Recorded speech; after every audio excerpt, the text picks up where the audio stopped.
Toba take Singh के नवाही गांव 182 गाहबे में शोहर और उसकी बहनों ने तशद्दुद और जहरीला स्प्रे पिलाकर शुमैला बीबी को मुबैना तौर पर कत्ल कर दिया। लवाहिकीन ने बताया कि मकतूला की शादी 4 साल कबल मोहम्मद सलीम से हुई थी, जिसके बाद इसका शोहर सलीम इस पर तशद्दुद करता था। सलीम ने मारिया, ओदी भैन ने, ओदी भांजी ने, ओदी मां ने इन्हां मार के उन्हें जहर दी।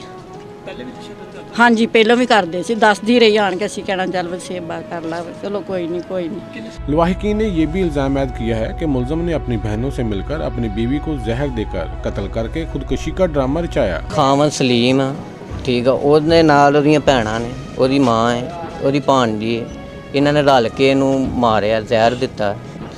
ਅਸੀਂ ਕਹਿੰਦੇ ਹਾਂ ਕਿ ਪੁਲਿਸ ਵਾਲੇ ਆਉਣ, ਆਪਣੀ ਕਾਰਵਾਈ ਕਰਨ, ਸਾਨੂੰ ਇਨਸਾਫ ਦਿਵਾਉਣ। ਬਸ ਅਸੀਂ ਆ ਚਾਹੁੰਦੇ ਹਾਂ, क्योंकि साडी भैन नाल धी नाल बहुत जुल्म किया इन्होंने। लवाहिकीन ने डिस्ट्रिक्ट हेडक्वार्टर अस्पताल में एहतजाज करते हुए आला हुकाम से इंसाफ का मुतालबा किया है। कैमरामैन शिदंजम के साथ सुल्तान महमूद, टोबा टेक सिंह।